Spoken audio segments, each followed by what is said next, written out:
What is up, everybody? Welcome back to the Eclectic Beard. So this go around, we've got more George Carlin, The Illusion of Security. And that's another thing they don't like at the airport, jokes. You know? Yeah, you can't joke about a bomb. Well, why is it just jokes? What about a riddle? How about a limerick? How about a bomb anecdote? You know, no punchline, just a really cute story. Or suppose you intended the remark not as a joke, but as an ironic musing. Are they prepared to make that distinction? Why, I think not. And besides, who's to say what's funny? Airport security is a stupid idea, it's a waste of money, and it's only there for one reason, to make white people feel safe. He is not lying on that one whatsoever. That's all. The illusion. The feeling and illusion of safety. Well, this whole country at this point, it seems like it's built on smoke and fucking mirrors. So, makes a great point there. Illusion. Like they're magicians and shit. The authorities know they can't make an airplane completely safe. Too many people have access. You'll notice the drug smugglers don't seem to have a lot of trouble getting their little packages on board, do they? No, and God bless them too. Well, see, the thing about that is the fact that he's not wrong, because supposedly all bags, whether they go through some sort of x-ray process. So it shows up as, organic matter? So it seems like you see, like, even a small bundle of something like really tightly packaged organic material. They'd open it up and check the shit. But no. So they let do what they want to let do until they've got no use for some of these people no more. I do believe that. Or if somebody on their watch list, if somebody's coming through from a country on one of their watch list or something like that, that's when they give, that's when they care about the drugs that might take and come in, because it might be from a non-approved drug trafficker. Oh. And by the way, an airplane flight shouldn't be completely safe. You need a little danger in your life. Take a fucking chance once in a while, will you? What are you going to do? Play with your prick for another 30 years? What, are you going to read People magazine and eat at Wendy's till the end of time? Take a fucking chance. Besides, even if they made all of the airplanes completely safe, the terrorists would simply start bombing other places that are crowded. Porn shops, crack houses, titty bars, and gangbangs. You know, entertainment venues. The odds of you being killed by a terrorist are practically zero. So I say relax and enjoy the show. You have to be a realist. You have to be realistic about terrorism. Certain groups of people, certain groups, Muslim fundamentalists, Christian fundamentalists, Jewish fundamentalists, and just plain guys from Montana are going to continue to make life in this country very interesting for a long, long time. That's the reality. Angry men in combat fatigues talking to God on a two-way radio and muttering incoherent slogans about freedom are eventually going to provide us with a great deal of entertainment. Especially after your stupid fucking economy collapses all around you and the terrorists come out of the woodwork, and you'll have anthrax in your water supply and sarin gas in your air conditioners. There'll be chemical and biological suitcase bombs in every city, and I say enjoy it. Relax. Enjoy the show. Take a fucking chance. Put a little fun in your life. To me, terrorism is exciting. It's exciting. I think the very idea that you can set off a bomb in a marketplace and kill several hundred people is exciting and stimulating, and I see it as a form of entertainment. Entertainment, that's all it is. He's definitely got a unique outlook on that. A lot of folks would disagree with that little sentiment he's got right there. Yeah. But I also know that most Americans are soft and frightened and unimaginative, and they don't realize there's such a thing as dangerous fun. And they certainly don't recognize a good show when they see dangerous fun. Now that's something rednecks do. But normally it's preceded with the words, hold my beer, and they don't think it's dangerous until after the action has been completed and they're in the emergency room with a broken skull or back, or, you know, in the fucking morgue. One. I have always been willing to put myself at great personal risk for the sake of entertainment. And I've always been willing to put you at great personal risk for the same reason. As far as I'm concerned, all of this airport security, all the searches, the screenings, the cameras, the questions, it's just one more way of reducing your liberty and reminding you that they can fuck with you anytime they want. As long 100% correct on that one. as you put up with it.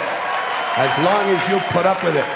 Which means, of course, anytime they want. Because that's what Americans do now. They're always willing to trade away a little of their freedom in exchange for the feeling, the illusion of security. What we have now is a completely neurotic population obsessed with security and safety and crime and drugs and cleanliness and hygiene and germs. There's another thing. Germs.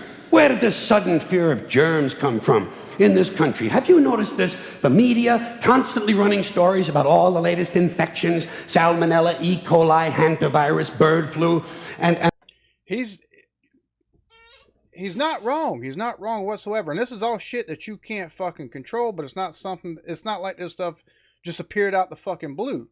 Like, all this kind of stuff has been around for fucking ever. It's not like this is new shit, you know. But the news cycles in the last 20 years have increasingly gone anytime there's any kind of infectious outbreak of any kind. Of course, with COVID, by the time that wound up hitting, well, nobody's going to take and question anything. So,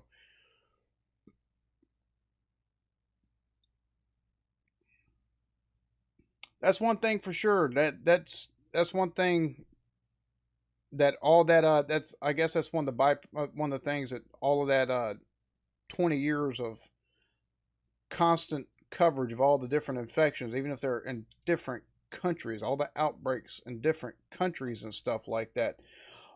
Once COVID hit, everybody was more than willing to put on a mask. That's for sure. They're more than willing to sit the fuck home, more than willing to do whatever it took to flatten the curve, which was supposed to take 6 weeks and lasted 2 years. So, and Americans they panic easily, so now everybody's running around scrubbing this and spraying that and overcooking their food and repeatedly washing their hands, trying to avoid all contact with germs. It's ridiculous, and it goes to ridiculous lengths. In prisons, before they give you a lethal injection, they swab your arm with alcohol. What's the use at that fucking point? It's true. It's true. It's true. Well, they don't want you to get an infection. And you can see their point. Wouldn't want some guy to go to hell and be sick. It would take a lot of the sportsmanship out of the whole execution. Fear of germs. Why, these fucking pussies. You can't even get a decent hamburger anymore. They cook the shit out of everything now because everybody's afraid of food poisoning. Hey, where's your sense of adventure? Take a fucking chance, will you? You know how many people die in this country from food poisoning every year? 9,000. That's all. It's a minor risk. 9,000. It's a minor risk. What the fuck? Take a fucking chance, bunch of goddamn pussies. Besides, what do you think you have an immune system for? It's for killing germs. But it needs practice. It needs germs to practice on. So listen. If you kill all the germs around you and live a completely sterile life, then when germs do come along, you're not going to be prepared. And never mind ordinary germs, what are you going to do when some super virus comes along that turns your vital organs into liquid shit?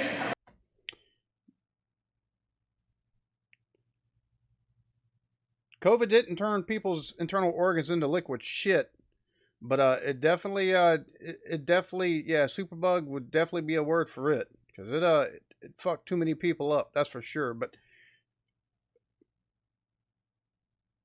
I find it crazy that it's basically, and people could disagree with me all they fucking want, it's a flu fucking variant. Coronavirus. Common cold, the flu. Now granted, it's a super bug type, basically a super fucking flu is what the fuck coronavirus is. Whether it come from bats, or whether it's just something because of natural mutation, which happens in the fucking world. Once, it's something that fucking happens. It originated over wherever, I guess, China or wherever.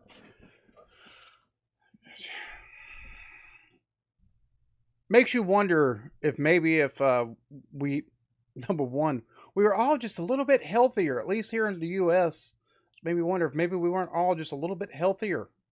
Not as much alcohol, not as much obesity, not as much nicotine or tobacco products, and you know, you wouldn't have a lot of the people that had some of the pre-existing conditions because if you had more than one pre-existing condition and you were older or hell 40s and 50s, more than one pre-existing condition was almost a death knell.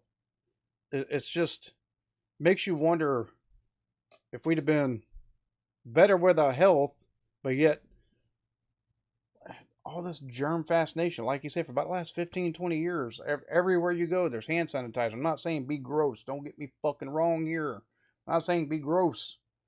But it's like we've tried to take and isolate our immune systems for the last 20 years from any kind of danger.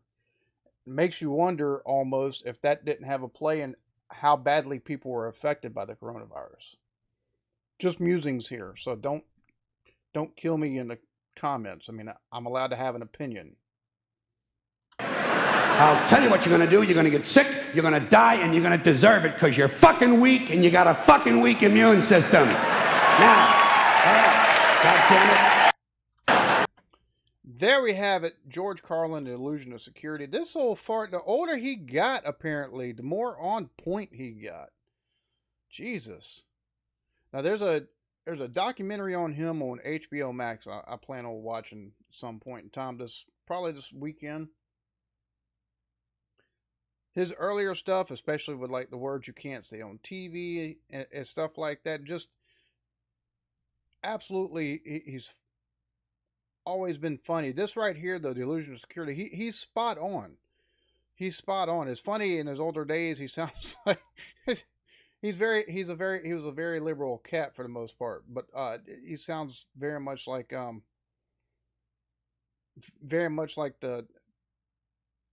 old man on the lawn, or some of the stuff these days would be considered right wing. Some of the stuff he was talking about, but he wasn't right wing at all. That's the crazy thing about it.